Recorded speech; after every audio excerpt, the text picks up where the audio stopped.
Hello everyone, welcome back to my YouTube channel Best Education. Students आज हम बात करेंगे कॉमर्स के स्टूडेंट्स जिनका बिजनेस स्टडी का सब्जेक्ट है. ठीक है, आज हम टॉपिक करेंगे start international business. International business हम इस वीडियो में हम बात करेंगे इंटरनेशनल बिजनेस होता क्या है, प्लस हम इसके बारे में बात करेंगे कि इसके सोर्सेज क्या होते हैं, प्लस इसके साथ प्रॉब्लम्स कौन कौन सी क्रिएट होती हैं अगर हम बिजनेस कौन सा बिजनेस इंटरनेशनल बिजनेस करते हैं. तो चलिए स्टार्ट करते हैं हमारी आज की video international business. Let's start. First देखिए, बहुत इजी टॉपिक है, देखिए ध्यान से. International business. इंटरनेशनल बिजनेस होता क्या है. पहले नंबर पर हमें उसका मीनिंग पूरी तरह से क्लियर होना चाहिए कि इंटरनेशनल बिजनेस होता क्या है. International business refers to buying and selling of goods or service beyond the geographical limits of the country.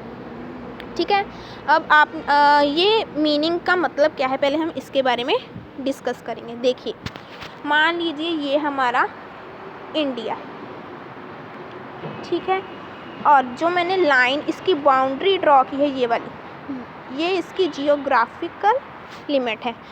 इसका मतलब है इस बाउंड्री के पार इंडिया ख़त्म हो जाएगा. मतलब इंडिया सिर्फ इसके बीच बीच में ही है, इसके बाहर इंडिया फिनिश. ठीक है, मतलब ख़त्म हो जाएगा इंडिया, इसके बाद कोई और कंट्री स्टार्ट हो जाएगी. क्लियर.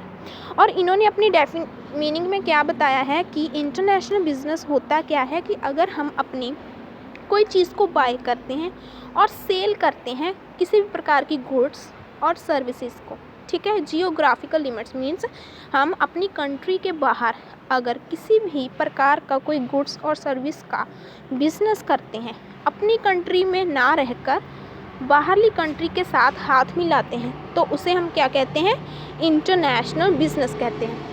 फॉर एग्ज़ाम्पल, इसके लिए मैंने एक पिक्चर ड्रॉ की है. देखिए, ये क्या है, इंडिया, और ये है चाइना. ठीक है, इंडिया फेमस है एग्रीकल्चर टूल बनाने के लिए, ठीक है, और चाइना फेमस है इलेक्ट्रॉनिक चीज़ें बनाने के लिए.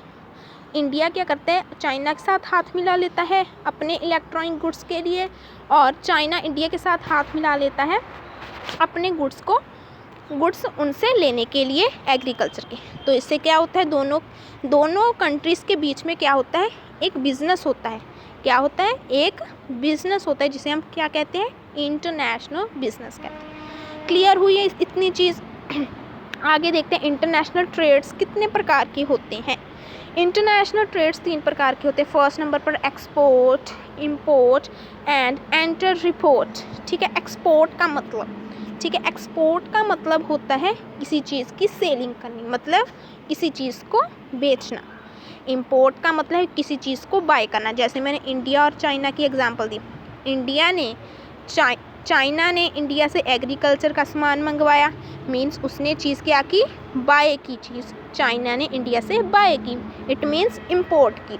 और इंडिया ने चाइना से इलेक्ट्रॉनिक चीज़ें मंगवाई, इट मीन्स उसने क्या की, उसने भी बाइंग की. ठीक है, अगर इंडिया चाइना कोई चीज़ बेचता है, ठीक है, तो वो क्या है, उसकी एक्सपोर्ट है. ठीक है, और एक्सपोर्ट इंपोर्ट दोनों ही चीज़ें चलती रहती हैं बिज़नेस करने के लिए. और उसके अलावा एक और टर्म है, ध्यान से देखिए, एंटर रिपोर्ट. इसका मतलब मान लीजिए इंडिया हमेशा ही अमेरिका से कुछ चीज़ें मंगवाता है, ठीक है, और उसने मतलब इस साल उसने इंडिया ने दूसरी कंट्री को भी मौका दिया, उससे भी चीज़ें मंगवाई. ठीक है, ये कंट्री जो अमेरिका, उससे मतलब हर साल वो अमेरिका से ही मंगवाता है चीज़ें, तो उसकी ये जो कंट्री है वो क्या है, होम कंट्री. इट मीन्स जहाँ से वो रेगुलर बेसिस पर किसी चीज़ को मंगवाता है या बेचता है. ठीक है, और दूसरी तरफ उसने इस साल इंग्लैंड को भी चांस दिया, तो ये क्या होगी कंट्री, उसकी अनदर कंट्री. ठीक है, होम कंट्री अमेरिका ही रही क्योंकि उससे ही वो चीज़ें मंगवाता है, बट उसने इस साल इंग्लैंड को भी दिया. तो ये क्या होगी, री एक्सपोर्ट सिस्टम. क्या हो गया, री एक्सपोर्ट सिस्टम मीन्स किसी चीज़ को दोबारा किसी कंट्री से मंगवाना. देखिए डेफिनेशन क्या है, import of goods not for consumption in the home country. अगर जब हम किसी गुड्स और सर्विस को होम कंट्री से मंगवाने से अलावा किसी और कंट्री को भी चांस देते हैं, तो उससे भी तो हम चीज़ें मंगवा रहे हैं, तो इसका मतलब भी क्या हुआ, री एक्सपोर्ट। एक्सपोर्ट का मतलब होता है सेलिंग करनी किसी चीज़ की।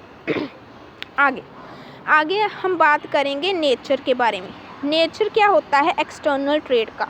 हाँ, ये भी स्टूडेंट्स आपको पता होना चाहिए कि इंटरनेशनल बिजनेस को हम एक्सटर्नल ट्रेड भी कहते हैं। एक्सटर्नल मीन्स बाहर, जो बिज़नेस हम बाहर करते हैं उसे हम क्या कहते हैं, एक्सटर्नल ट्रेड।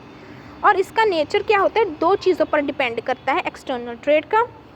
फर्स्ट नंबर पे इन्वॉल्वमेंट ऑफ टू कंट्री। हम इंटरनेशनल बिजनेस उसे ही कह सकते हैं जिसमें टू कंट्रीज़ की इन्वॉल्वमेंट होगी। मतलब इन्होंने एक बिज़नेस स्टार्ट किया तो इसमें दो कंट्रीज़ की इन्वॉल्वमेंट होगी, ठीक है, मिनिमम 2 कंट्रीज़ की, मतलब कि मैक्सिमम जितनी मर्जी हो सकती है। Second number, trading between 2 four of cities of the same country can not be termed as the international business. मान लीजिए ये इंडिया है, इंडिया ने क्या किया, इसमें बेंगलोर भी आता है और हिमाचल प्रदेश भी आता है। अगर हम कहें कि हिमाचल प्रदेश ने बेंगलोर से बिज़नेस किया और बेंगलोर ने हिमाचल प्रदेश से, तो इसे हम एक्सटर्नल ट्रेड नहीं कह सकते, इट मीन्स इंटरनेशनल बिजनेस नहीं कह सकते। क्यों नहीं कह सकते, क्योंकि इंडिया एक कंट्री है, कंट्री की ये दोनों ही स्टेट्स हैं, तो जो बिज़नेस एक ही स्टेट के, एक ही कंट्री की दो स्टेट्स आपस में मिलकर करती हैं उसे हम इंटरनेशनल बिजनेस नहीं कहते, एक्सटर्नल ट्रेड नहीं कहते। ये कौन सा ट्रेड हुआ, इंटरनल ट्रेड। इंटरनल मतलब अंदर, एक कंट्री के अंदर रहकर जो हम बिजनेस करते हैं। क्लियर हुई बात। आगे चलते हैं पेमेंट इन फॉरेन करेंसी। अगर हम कोई चीज़ देते हैं, सेल करते हैं और लेते हैं, तो इसके लिए हमें हमारे पास फॉरेन करेंसी का होना बहुत ही ज़्यादा ज़रूरी है। इसके बगैर हम उस कंट्री की कोई भी चीज़ बाय नहीं कर सकते, क्योंकि जो हमारी करेंसी है वो बाहर किसी कंट्री में काम नहीं आएगी। तो इसलिए पहले हमें हमारे पास फॉरेन करेंसी होनी चाहिए। आगे बात करते हैं हमारे प्रॉब्लम्स जो इंटरनेशनल बिजनेस करने में जो हमें आती हैं। फर्स्ट नंबर पर लीगल प्रोसीजर। हमें बहुत सारा लीगल प्रोसीजर को फॉलो करना पड़ता है जब हम इंटरनेशनल बिजनेस करते हैं। फॉर एग्ज़ाम्पल हमें कुछ एग्रीमेंट्स वगैरह तैयार करवाने पड़ते हैं, कुछ लीगली कुछ चीज़ें तैयार करवानी पड़ती हैं, उसके लिए बहुत पैसा खर्च होता है, ठीक है। तो इसलिए हम इंटरनेशनल बिजनेस को एक लेंथी प्रोसीजर को फॉलो करना पड़ता है जो कंट्रीज़ इंटरनेशनल बिजनेस करना चाहती हैं। Clear. Second number, different language. हमारे इंडिया में जो लैंग्वेज बोली जाती है, क्या वो बाहर इंग्लैंड, अमेरिका, चाइना, ऑस्ट्रेलिया में बोली जाती है? आपका आंसर आएगा नो, बिकॉज क्योंकि ये जो लैंग्वेज है वो हमारी इंडिया की है। तो अगर हम जो इंडिया है इंग्लैंड के साथ बिज़नेस करना चाहता है, अमेरिका के साथ बिज़नेस करना चाहता है, चाइना के साथ बिज़नेस करना चाहते हैं और ऑस्ट्रेलिया के साथ, उन्हें उन कंट्री की लैंग्वेज का पता होना चाहिए। अगर उन्होंने कोई फॉर्म वगैरह सिग्नेचर कराने, आपको उसकी अंडरस्टैंडिंग होनी चाहिए कि हाँ इस फॉर्म में ये लिखा हुआ है, नहीं तो हम मुसीबत में फंस जाएंगे अगर उन्होंने कुछ हमसे सिग्नेचर करवा लिए। थर्ड नंबर पर हाई रिस्क होता है। हाई रिस्क का बच्चा मतलब होता है कि अगर हम इंटरनेशनल बिजनेस करते हैं, ठीक है, हमें मान लीजिए ये इंडिया है और अगर हम इंग्लैंड के साथ बिजनेस करते हैं, ठीक है, और ये तो नहीं है कि इंडिया के साथ ही इंग्लैंड है, नहीं, इसके लिए हमें एरोप्लेन से जाना पड़ता है, हवाई जहाज़ से जाना पड़ता है। इट मीन्स हमें जो बिज़नेस करना है वो जो सामान है वो भी एक्सपोर्ट या इंपोर्ट किसके थ्रू होगा, एरोप्लेन के थ्रू होगा या कोई भी चीज़ के थ्रू, ठीक है। तो इसके लिए हमें हाई रिस्क होता है क्योंकि सामान टूटने का हो जाता है, प्रॉब्लम सामान टूटने की भी आ सकती है, ठीक है। तो इसके लिए हाई रिस्क बहुत ज़्यादा होता है।